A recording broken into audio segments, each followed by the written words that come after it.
You see a photo of yourself from 10 years ago, and your first instinct is to delete it before anyone, including you, has to look at it again.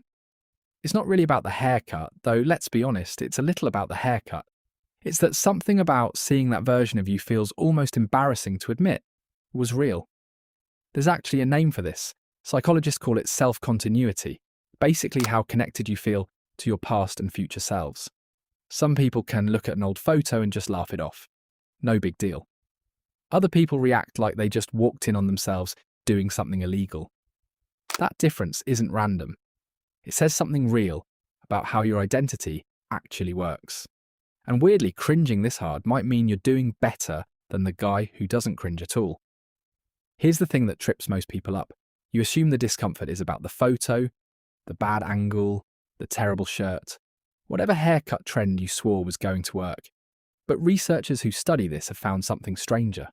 When people look at pictures of their past selves, especially the more distant or different the past self feels, their brain sometimes processes it more like looking at a stranger than looking at themselves.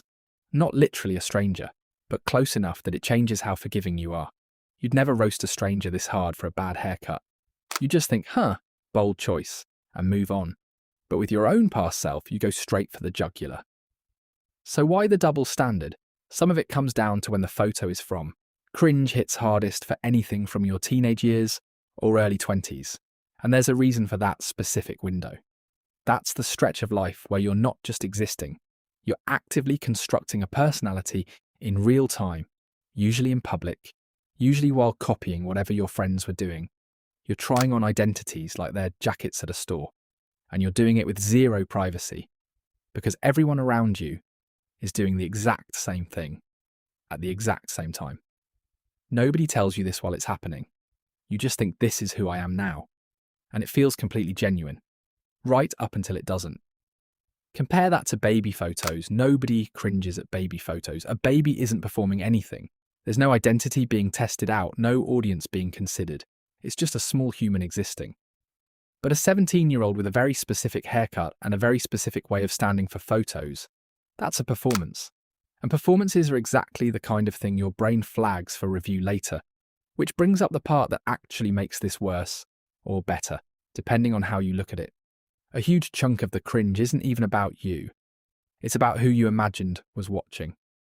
There's a concept in psychology called the spotlight effect, and it's basically the discovery that we are all convinced we're being watched and judged way more than we actually are.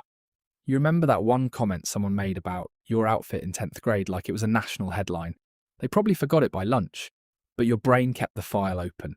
So when you look back at an old photo, you're not just reliving the moment, you're rerunning an imaginary audience's reaction to it, an audience that, statistically, wasn't paying nearly as much attention as you assumed.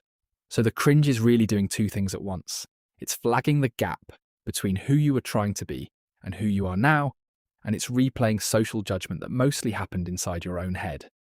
Now here's the part that flips this whole thing on its head.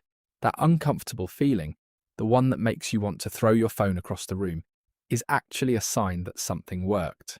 People who've done real work on themselves, who've genuinely grown or changed how they think, tend to look back at their old selves with more distance, not less.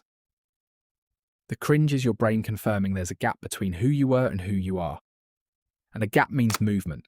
It means you didn't just stay exactly the same person, with the same opinions and the same haircut, for a decade straight.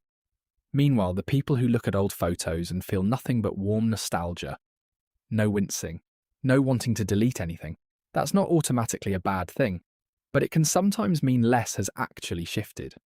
Less growth to notice means less contrast to feel. So next time an old photo surfaces and your whole body tries to physically recoil from your phone screen, you can let yourself off the hook a little. That reaction isn't proof you were a disaster back then. It's proof that you're not that person anymore. Which, honestly, was probably the goal the whole time.